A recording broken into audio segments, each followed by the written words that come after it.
welcome to Photoshop Elements 13 lessons. Today you will learn how to illustrate idioms.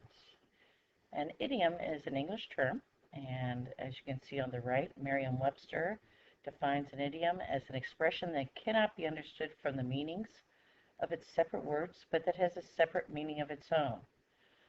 For example, she's pulling my leg. She's not literally pulling the leg, which means it's a kidding. Or maybe let the cat out of the bag. Again, the actual meaning of that would be telling something that should have been kept as a secret. So what we're going to do is we're going to use Photo Editor again. And we're going to create a brand new picture. And we're going to choose blank file. We're going to name this idiom. Our preset and sizes, again, we do not touch that.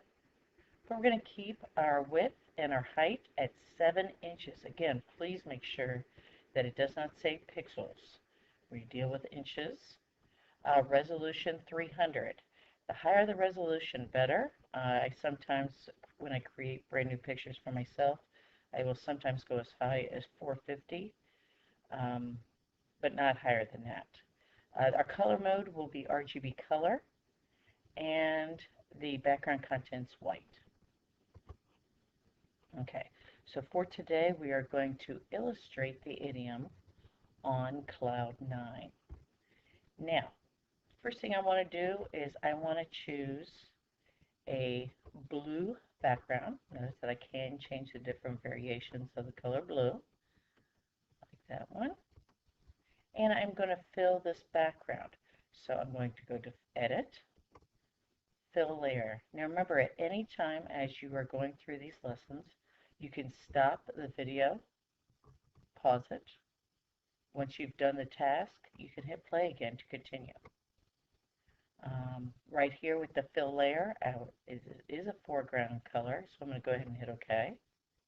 Again, notice that at any time, if I want to see my layers, I can do that in one of two ways. I can either go to Window, take off the effects, and go to Layers. Or, quickly, I can go to the bottom right-hand corner and change my layers over here. As there's my background. Now the first thing I want to do, my idiom is on cloud 9. I want to use my Shapes tool, which is over on the left. It's called a Custom Shape tool. I can then, it automatically goes to your default. I like to make this bigger so I can see everything clearly. And I can go to All Element Shapes. I can look for the different clouds because I'm looking for a cloud right at this point. I believe it is in nature. And here we go. Now the different clouds. We've got cloud 1, cloud 2, cloud 3, and cloud 4. These different clouds obviously look different. The black one means that whatever color I choose, it will be filled in with that color. The outline cloud indicates that whatever cloud I choose will just have the outline of that color. So I'm going to choose the black cloud. And I'm going to pull this back down. Again, down here shows me my color that it will be used for the cloud. I definitely want to change the color because if I attempt to put on a blue cloud on a blue background, I would never see it. So I'm going to do Edit and Undo on that one. I'm going to change it to a white cloud. I could further, notice all the colors I have here, and I could go ahead and change all the different color swatches, but I just like to keep my default. And I can go ahead and draw my cloud at this point. Again, once I draw the cloud and I like it, I'm going to go ahead and click to set it. At this point, if I want to make it larger, I can. I could tilt it or whatever. Okay, but once I get it the way I want to, I'm going to click the check mark to set it. Okay, now, next thing I'm going to do is I'm going to change the effects. The first effect Again, I can either go to Window and Effects here, or out the bottom right, choose Effects down here. The first thing I'm going to do is I'm going to give this an inner shadow, and I can just double click, to choose which one I want.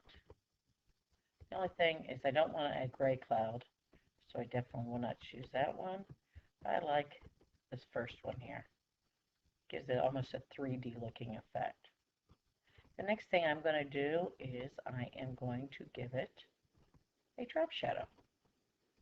And again, I can go ahead and double click on whichever one. Notice that the first one that I chose, the inner shadow, remains. But now I can see the different effects for each one.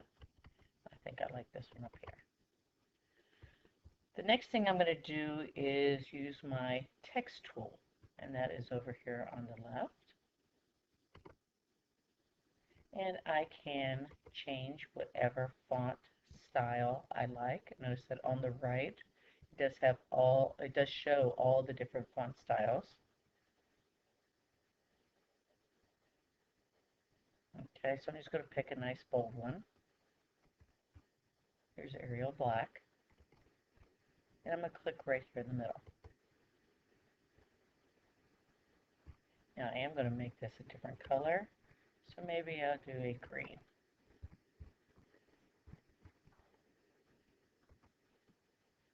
And I'm just going to do the number 9. This is on cloud 9. I'm going to set it. Okay, now I'm going to go ahead and, oops, I'm going to move my 9. Let's show the effects. Here's this. Okay, and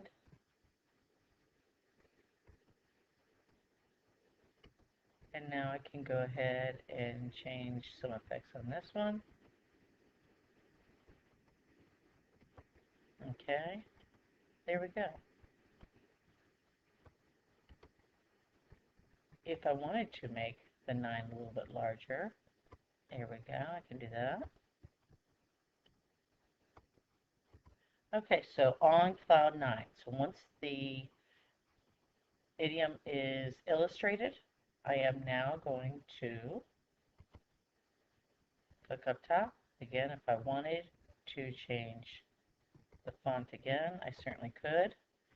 And I'm just going to write out my illustration on cloud 9. And yes, that's way too big for that. So again, I'm going to go to my arrow, try to center it somewhat. Remember, it is, even though it only seems like it's about 2.5 inches wide, it's actually 7 inches wide. And I'm going to add some sort of effect to that. Play with the different effects. You could even go to wild plastic. A nice little effect on there right there. Now, your teacher will give you the requirements. Additionally, he or she will give you a list of idioms to illustrate. For each of the idioms, you should use the shape tools, adding effects, and the text tools, adding effects.